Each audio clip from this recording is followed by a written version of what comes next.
Nikdy neohrozíme vzťah medzi Slovákmi a Čechmi. Nikdy by sme neurobili nič, čo by českú stranu malo uraziť. Je to dúhová päťkoalícia. Slovenská vláda nebude nikdy, opakujem nikdy, vystavovať takéto hlboké slovensko-české vzťahy žiadnemu ohrozeniu.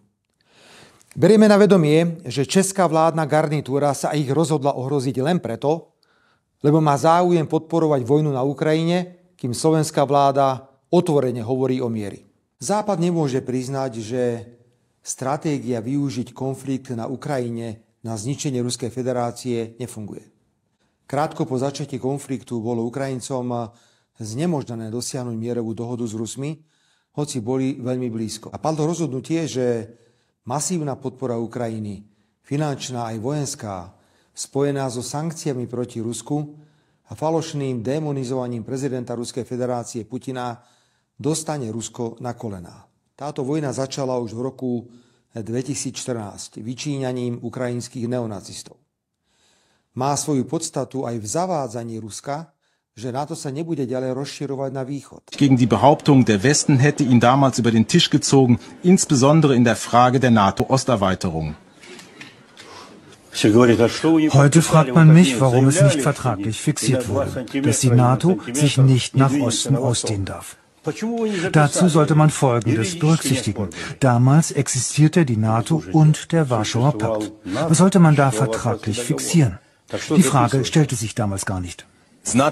Das heißt, es ist ein Mythos, dass Sie vom Westen bezüglich der NATO-Osterweiterung betrogen wurden?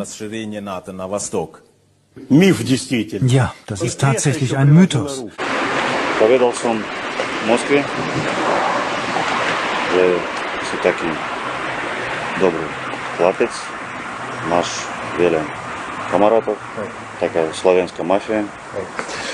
A Moskva rozhodla, že budeš taký lovec na dve kategórie ľudia.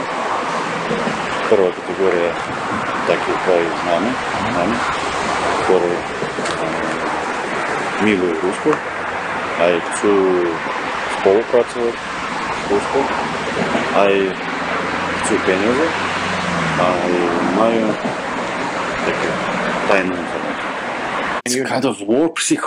Военный психоз, слепое мышление. Они так ненавидят русских, что собираются разрушить нашу экономику. Но давайте уже будем прагматичными. Все наше процветание уничтожено антироссийскими санкциями. Раньше у нас был дешевый газ, дешевая нефть из России, а теперь мы вынуждены покупать у Америки втридорого. Мы говорим нашим коллегам в ЕС: будьте реалистами.